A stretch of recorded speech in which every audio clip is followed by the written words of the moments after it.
I've been busy since I left you last. I put Bondo on the side where I peeled off all that veneer, and I put mud in the back, but I don't think that's going to be enough, so I'm going to Bondo over that as I'm going to do the other side.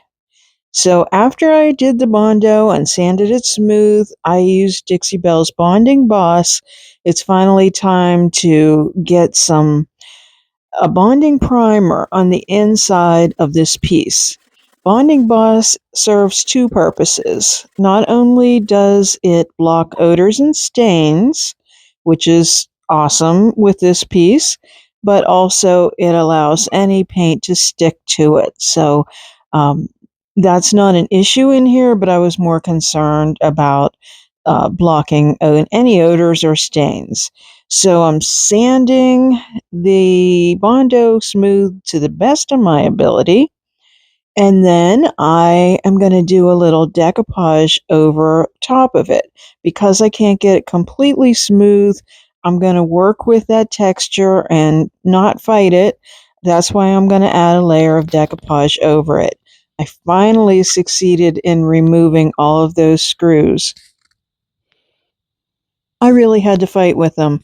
So I have some holes here. I'm just going to start fresh. I ordered new hinges and I put some mud over top of that and also the little crack in the front. And now I'm using some Bonding Boss on the side as well, covering up all of that Bondo and also just giving everything a fresh coat before I add my colors.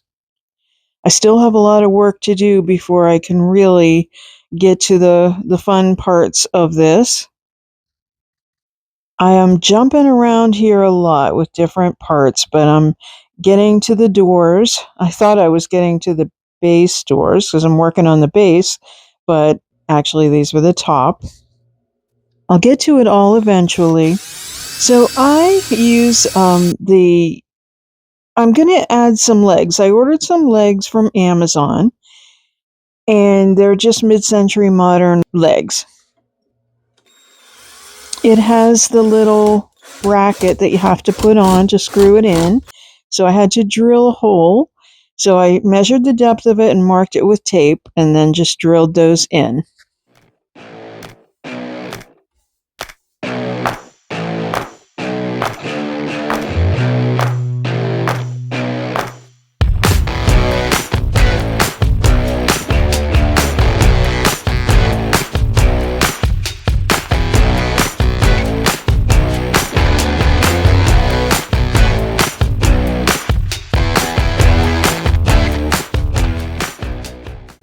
While I'm waiting for things to dry, I go over to that spare cabinet, the one where I'm going to harvest the top from, and with gloves, I am very slowly opening the drawers. I find some mouse dirt, and I also find a free ladle that I want no parts of.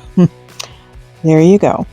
But I also am going to remove the hardware. I am going to reuse that hardware. So I had to apply some Bondo to the cabinet doors. The one corner looked like it was chewed off or something, or who knows. And then I didn't add enough, so after it dried, I had to add some more.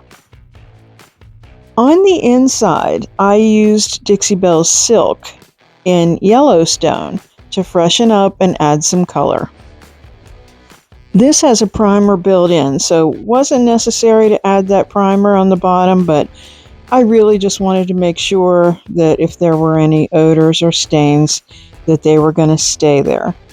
I ended up doing 2 coats of this, and I actually feel like I could add another coat, but I am trying to remember that this is the inside of the piece, and I just want to make it fresh. I'm not really going for perfection, but I just want it to look fresh and clean. So I did get to have a little fun. As I mentioned, I added decoupage paper to the sides. So I made my own decoupage paper, and I used IOD stamps, and I used tissue paper. I did it on my Tuesday talk, And here's some clips from it, and I will link that video in. That's on my Tuesday Talk channel, my other channel.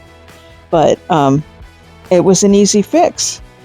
And then I ordered these from Walmart. If you'll notice, there's a gap between the legs and the piece, and also it comes out further. So I had to order a little trim piece and attach that first using wood glue and the nail gun, and then I was able to attach the scallop trim on top of that. I feel like we're making some progress. But with everything, it's one step forward and two steps back. I needed to add a floor to the bottom of the cabinet. I cut it, but then I had to figure out how I was going to get it in there. So I carried on with the trim piece because I had to order a different piece, and it took a couple days to come in.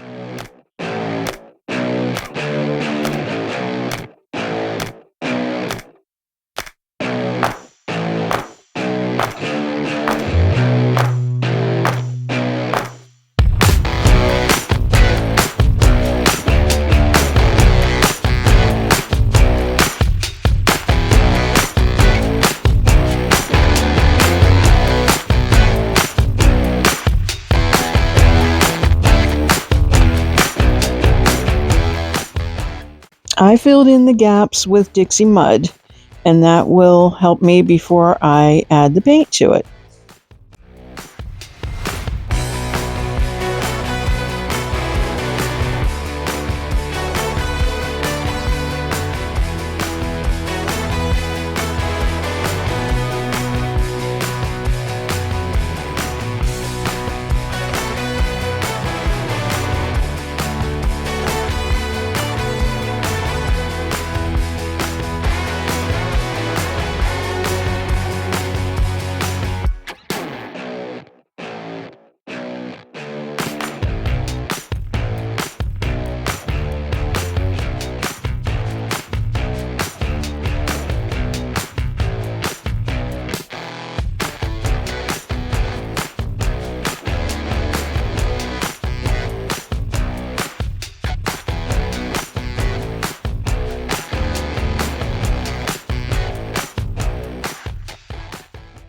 Now here's a predicament. I cut it wrong. I decided to cut it in half. That allowed me to insert it, but I prematurely cut the corners out and made a mistake. To help remedy the situation, I'll patch it and then use this vinyl wall covering that I purchased from Etsy. After I patch it, it'll be fine. It'll do the trick to cover up all my mistakes. This hardware is looking kind of crusty, so I have to figure out a way to get it polished because I ordered new hinges and I'll be polishing up the hardware that I'm going to use. So I have this stuff called Never Dull. My husband uses it all the time on the car. He loves it. He polishes the chrome with it. You can see I already cleaned the two knobs on the right, so they're looking good. They're wooden. So this stuff's really weird looking, but you know what? It didn't really do the trick. That's one I worked on. I tried all kinds of things. Sandpaper, fine grit. I looked all over the internet for things. I used acetone, baking soda paste, and the next thing I'm going to try is fine grit steel wool and baby oil. And then I'm just going to have to be satisfied at that point. So you are going to have to come back. There is going to be a part 3. And don't forget to subscribe to Tuesday Talk and check out that decoupage paper episode. And also subscribe to me and my friends on the Flippin' Bunch channel. Thank you so much for watching today. If you did like this content, please give it a thumbs up and share it with your friends.